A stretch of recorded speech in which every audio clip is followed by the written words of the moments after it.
Yeah, that PlayStation Showcase was not what I expected. I said we were not ready in my predictions video, maybe hyping you up a bit too much. And now there were totally some announcements that I predicted and discussed that totally happened.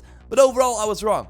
I thought after a year and a half since the last showcase that they would reveal more. Also because we tend to have really big announcements at these events, like the PlayStation Showcase in September 2021 had Wolverine and the Spider-Man 2 reveal. Star Wars Knights of the Old Republic, Project Eve, that of course now is Stellar Blade, and we also got that amazing first look at God of War Ragnarok that was of course first announced at a prior PlayStation Showcase. Other big reveals at the 2020 showcases: Final Fantasy 16, Hogwarts Legacy, Horizon Forbidden West, Miles Morales, Resident Evil 8, Demon's Souls Remake, Kena Bridge of Spirits, Sackboy: A Big Adventure, Project Avia, which turned into Forspoken, Ratchet & Clank Rift Apart, Gran Turismo 7, banger after banger, with trailers that actually showed some gameplay as well, and we got very little of that during this PlayStation Showcase. Like, the only PlayStation Studio game announcements we saw were Fair Games from the recently bought Haven, the Jade Raymond team, with many Ubisoft veterans who worked on Assassin's Creed and Watch Dogs,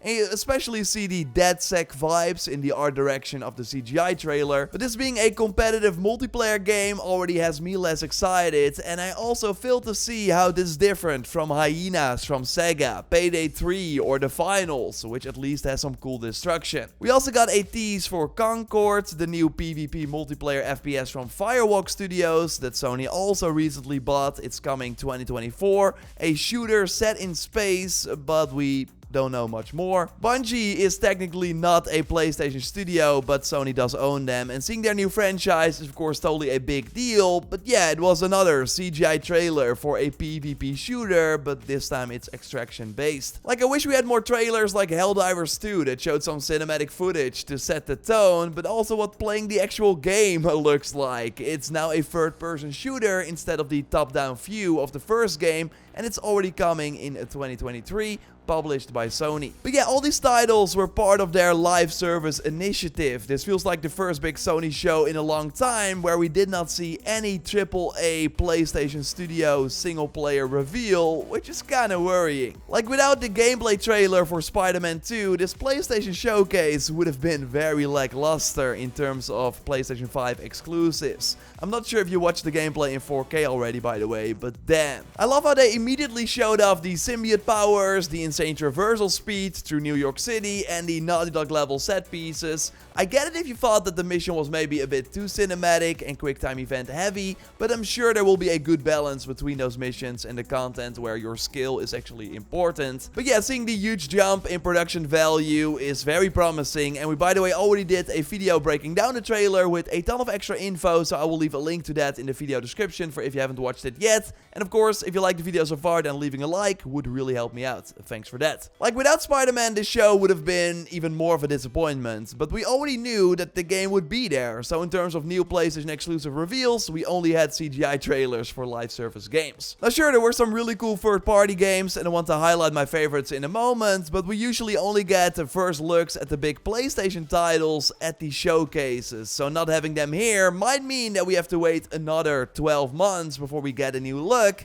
which a damn shame. Days Gone came out in 2019, so you would hope that 4 years later, Sony Band could at least reveal what they're working on now. The Horizon Online project has already been in the works for more than 5 years, but we still don't have a trailer. What happened to Stellar Blade that showed up many times and is slated for 2023? Just like Pragmata from Capcom. Final Fantasy VII Rebirth should be out by the end of this year or early 2024, but it skipped this show. Death Stranding 2 is another big PlayStation exclusive that is coming, Rise of the Ronin. Like, you expect updates on those games during Sony's biggest event. Instead, we got many third-party games that could have showed up at any other Summer Game Fest show. Like, I'm all for highlighting new indie titles, but there should also be some sort of bar for being in a PlayStation showcase. Like, I think it's smart to preserve the sort sort of prestige of a PlayStation showcase, like no disrespect to these titles, but they're more at home at a state of play, so that during a PlayStation showcase we can really focus on the heavy hitters. And the crazy part is, I think you could make the argument that the state of play we had around the same time last year had bigger reveals than this PlayStation showcase. Because I would argue that the Resident Evil 4 remake reveal we had during that state of play in June 2022 with a trailer that actually included some gameplay is bigger than any of the new game announcements we had during the PlayStation showcase. That state of play also had Street Fighter 6, Callisto Protocol, Rollerdrome and Spider-Man for PC all properly revealed for the first time with a big trailer. We got the first good look at Horizon Call of the Mountain, and they announced the New Game Plus update for Forbidden West. Stray was shown again after a long time, and we learned that it was going to be part of the PlayStation Plus Extra tier day 1.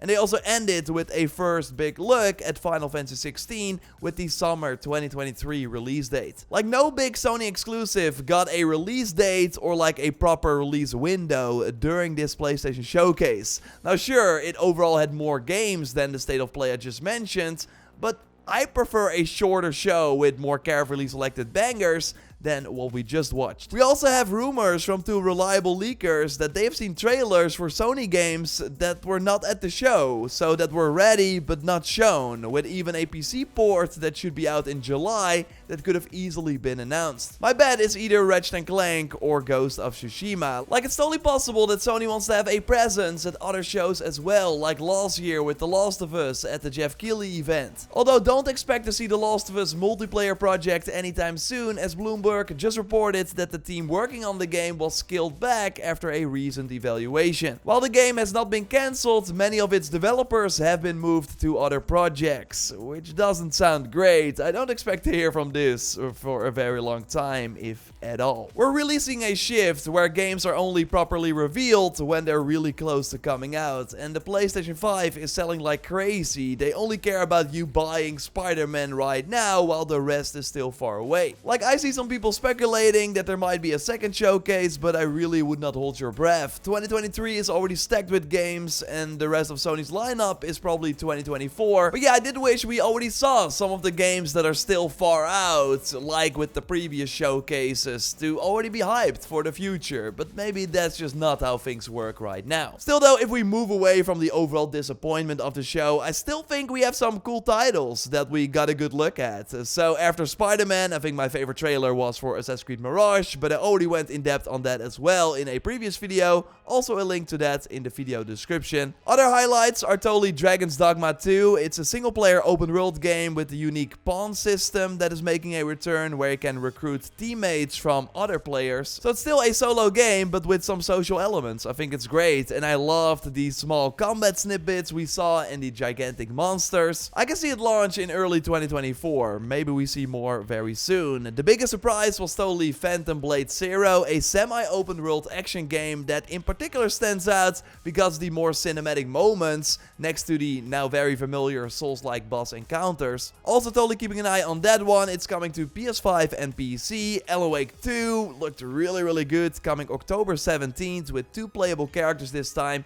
and the Metal Gear Solid 3 remake was of course cool to see. Although, just like with many other trailers during this show, it did not reveal too much. And worth noting is that it's also coming to Xbox, like Microsoft had a really solid image up after the showcase highlighting the many games that you can also play on the Xbox Series consoles, which is great. Like the more people that can play them, the better, but it does once again show that many of these titles could have been like revealed at any other Summer Game Fest event. Like I would have loved to see some PlayStation exclusive bangers that only tend to be revealed at a PlayStation showcase instead. Of course, curious to hear your thoughts in the comments. Subscribe for way more videos on the future of PS5, and of course my weekly gaming news roundup video is dropping every Sunday, so stay tuned for that. A like would be awesome, and check out that Spider-Man 2 video if you haven't already by clicking on the screen. I will speak to you soon. Goodbye.